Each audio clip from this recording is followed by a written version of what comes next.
Shalom shalom bwoko bw'Imana. Yesu ashimwe cyane, ndabaramukije mu izina rya Yesu Kristo. Imana ishimwe cyane muri iki gitondo, yongeye kutugirira neza, ikaduha umunsi mwiza, umunsi udasanzwe ku buzima bwacu. Ndasenga kugira ngo icyubahiro cy'Imana kigendane nawe kuri uyu munsi, kandi ubwiza bw'Imana bwongere bugote ubuzima bwawe, wewe n'umuryango wawe n'ibyawe byose. Imana ibagire neza. Rero ndizera ko mwagize weekend nziza, kandi turizera ko niki cyumweru dutangiye nuku kwezi gushasha kwa gatanu turimwo, Imana izokomeza kutugira neza, ikabana natwe. Ndasenga kugira ngo Uwiteka azokwiyereke birasanzwe muri uku kwezi, kugira ngo ubone kugira neza kw'Imana. Imana ibagire neza. Rero muhawe ikaze muri morning prayer, isengesho ryo mu gitondo, muri kumwe nanje Arsene Ndikumana. Muri iki cyumweru rero Uwiteka yadushize ku mutima gusangira namwe ibyadufasha kugira ngo tubashe kuramya no guhimbaza Imana neza. Yesu ashimwe cyane.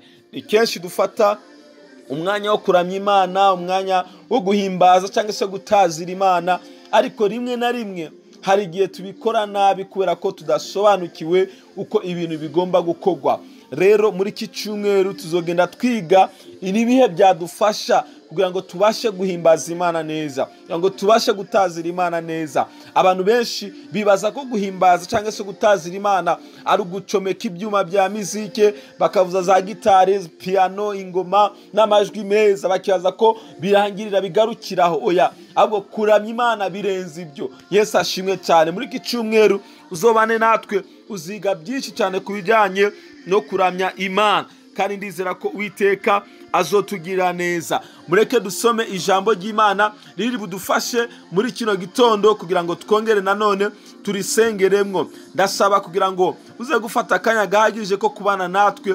Uwiteka twese araza kutugira neza, kandi araza kutwigisha uburyo twabasha kuramya Imana neza uko bikwiriye. Dusome igitabo cya Bikolosayi igice cya 3 umurongo wa 16.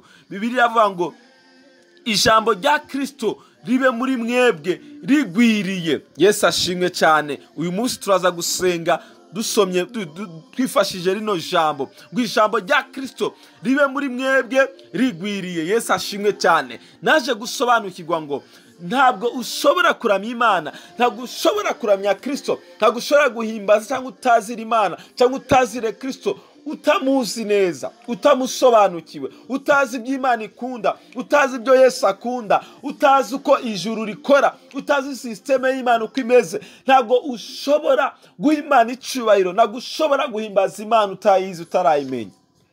Kandi zimwe yo kuyimenya nuko ngo ijambo rya Kristo riba muri wewe. Ijambo rya Kristo riri muri wewe rigwiriye cyane, ari ryinshi cyane. Haleluya. Kumenya Kristo ni ukumenya ijambo ry'Imana.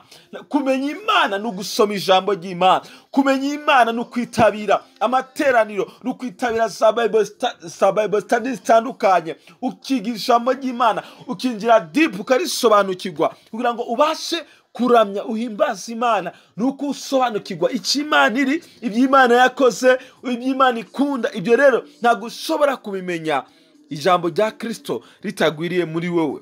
Nshuti yanjye, ni kenshi turamya Imana, ni kenshi duhimbaza Imana, ariko ugasanga by'ukuri turi gukora ibintu bitari byo. Uri guhimbaza Imana utazi, uri gutazira Kristo utazi, waramubwiye gusa bigarukiraho. Ariko ni byiza, kandi ni ikiri cyo gihe cyiza cyo kongera kandi gufata umwanya uhagije, utekereze ku Mana, utekereze kuri Yesu, utekereze ku bushobozi bw'Imana, ku mbaraga z'Imana, ku bwiza bw'Imana, utekereze ku by'Imana ikora mu buzima bwacu, utekereze ku Mana birenze uko wari ubyumva. Haleluya.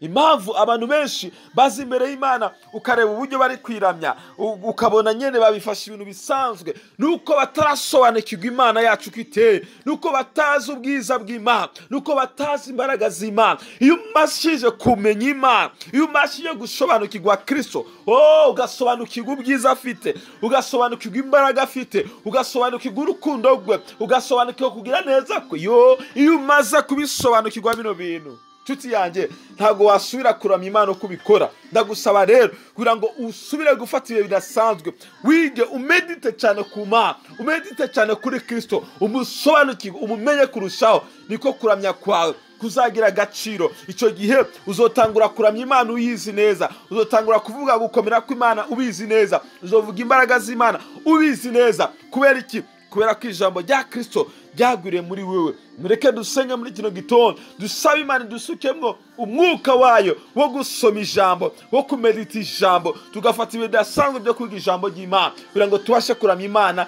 tuyizi, tuyisobanukiwe, kandi Imana iraza kudushoboza mu izina rya Yesu Kristo. Mana, turagushimiye muri iki gitondo, turasenga kugira ngo Mwana usuke inyota muri twebwe yo gusoma ijambo ryawe, usuka inyota muri twebwe yo kumedita, yo kurimbura ku ijambo ryawe, kugira ngo tubashe kugusobanukirwa, kugira ngo tubashe kukumenya. Biradusaba ko Mwami dufata ibihe birasanzwe byo kwiga ijambo ryawe, kugira ngo ijambo rya Kristo ribe ryinshi muri twebwe Mwami. Biradusaba iyo nyota Mwami. Abantu benshi bagisoma ijambo ryawe, ariko turasenga kugira ngo ugendere imitima y'abantu benshi abariko baratwumva, ubasuke mu mwuka wo gukunda ijambo ryawe, gusoma Bibiliya, kumva inyigisho z'abakozi Imana batandukanye, kujya mu materaniro atandukanye, kugira ngo bakumenye, bagusobanukirwe, kugira ngo babashe kukuramya uko bikwiriye. Urakoze Mwami kubikoze. Umwuka wawe muri twebwe, inyota yo gusenga no gusoma ijambo ryawe be muri twebwe, kugira ngo tubashe kukuramya uko bikwiriye Mwami. Icyubahiro n'inganji bikomeze kuba ibyawe mu izina rya Yesu Kristo.